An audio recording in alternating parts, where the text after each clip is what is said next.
Let's go to CNN business editor at large, Richard Quest. And Richard, these tariffs now in effect across the world today, a big move. Did the markets take this in stride? What was the impact? They were expecting it. They knew it was coming. The market was down, but not as much as it could have been. The grand experiment, Jake, has begun. Tariffs, the like of which has not been seen for a century, now in place. And really, we just wait and see. Because, as you rightly point out, various things shipped before yesterday but arriving before October are at old tariff rates. We won't know the full effect. And besides inflation, there'll be slowdown in growth. That's an almost certainty. There will be a slowdown in growth, there'll be higher inflation, and we will expect to see unemployment go up. But how much? That is the grand experiment that everybody's watching and waiting. And Richard, what is the significance, if any, of Trump nominating Dr. Stephen Miron to that vacated seat on the Federal Reserve Board? Firstly, eminently qualified, eminently justifiable decision. Chairman of the Council of Economic Advisors, a perfectly, if you will, reasonable appointment per se, but a loyalist. An absolute Trump loyalist who has put forward the Trump economic agenda in many different facets, particularly on tariffs. He will be pushing for lower interest rates. So there's another vote to lower rates sooner rather than later. But they're going down at the September meeting. It's going to be the pressure going forward that's going to be where this new vote will count. All right, Richard Quest, thanks. Let's bring in now CNN's Phil Mattingly. And Phil, you have been looking into what big companies are saying on their earnings calls, which have been happening the last few days, about the impact of tariffs. Let's first look to items important to every American, clothing and food. What are you hearing from those industries? And look, just to start with, the reason for doing this is we have seen, and I think despite the prognostications of significant doom immediately after the tariffs were first announced, a lot of companies, to your point, haven't passed them through necessarily. They have eaten some of them. They've been very nervous about getting kind of under the eye of Sauron of President Trump, and becoming an enemy of the administration. But they were very clear in the most recent quarter calls that are still playing out today that there are problems coming and price increases that will likely come with them. Now, you talk about apparel, clothing, shoes in particular. Nike saying that they're probably going to take a hit of about $1 billion that they're going to need to offset with higher prices. Adidas, so they're all saying they're going to raise prices. It's not that they're going to eat it, they're going to pass it on. At least in some form. Yeah. Adidas, a $230 million hit, will have to raise prices specifically in the U.S. market, is what they're saying. Walmart has warned of looming price increases. General Mills has been a little cagier about it, saying they need to change their price strategy to be competitive, but taking hits on the tariff front. Coors, $20 to $35 million in increased costs over the course of the rest of this year because of the aluminum tariffs. We're seeing it on consumer-facing goods. Exactly. You're seeing it on consumer-facing goods.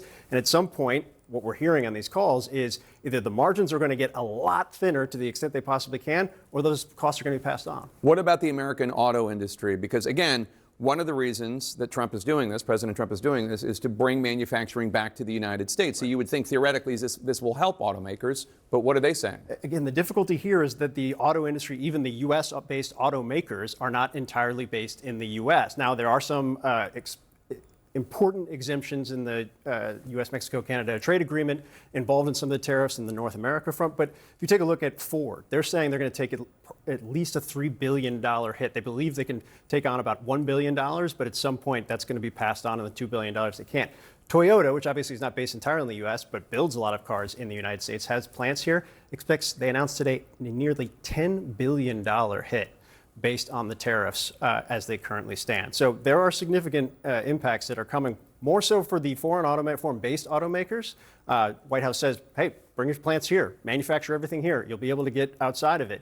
But as it currently stands, supply chains aren't the just snap of the finger type of move, especially for an industry like the automotive industry, and they're going to feel pain. So, and this is, they're not saying, oh, we're going to raise prices next month. They're just saying, we have to deal, for instance, the $3 billion hit that you just talked about for Ford. We have to deal with this, and we're just going to have to figure it out. And I think that's been the moment where, okay, we've got time to figure this out. Maybe the tariff levels will change. Maybe they'll pull back. Maybe this is just a threat. Maybe the exporters will eat some of the costs as we make deals because of the strength of the U.S. market and fear of actually losing market share. Those moments of speculating, hoping, trying to plan around I've now moved to reality. And so I think the question right now is the administration has made very clear they believe because of the value of the U.S. consumer in the world market writ large, that the exporters will eat the costs, not the importers, even though they write the checks, or that the companies themselves simply won't be willing to pass it on out of fear of getting priced out of the U.S. market. We'll see. That is their theory of the case. Stephen Myron is kind of the primary intellectual driver of that theory of the case. It's going to get tested very fast. So let me just ask you one quick question.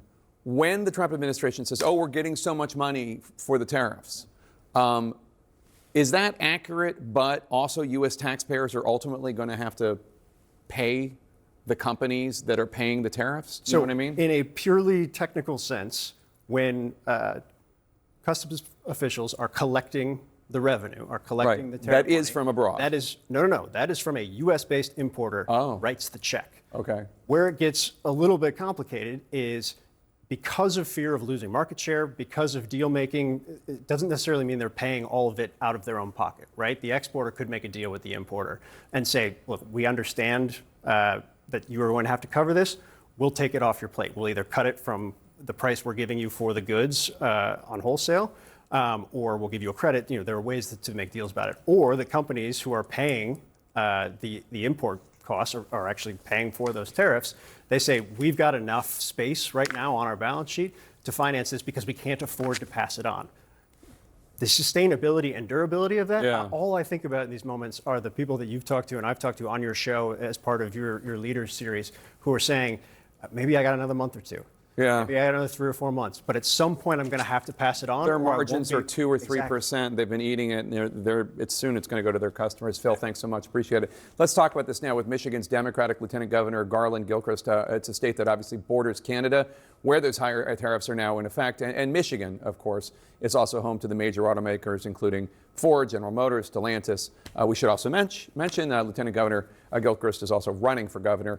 Thanks for joining us. So you and Michigan Governor Whitmer last week signed an executive directive asking state offices to calculate the latest impacts of tariffs on Michigan's economy. You can't stop the tariffs, they're federal. So when you get that report back, what are you going to do with that information?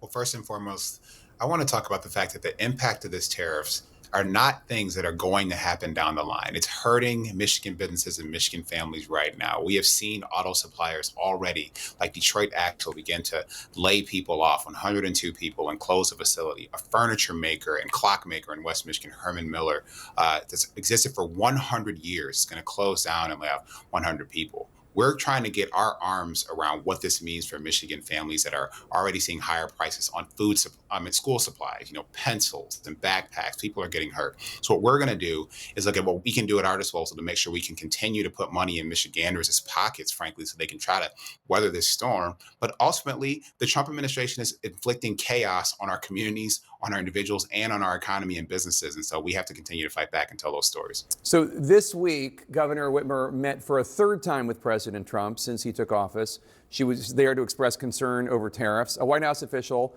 said to us that Whitmer is a bipartisan governor who wants to get things done.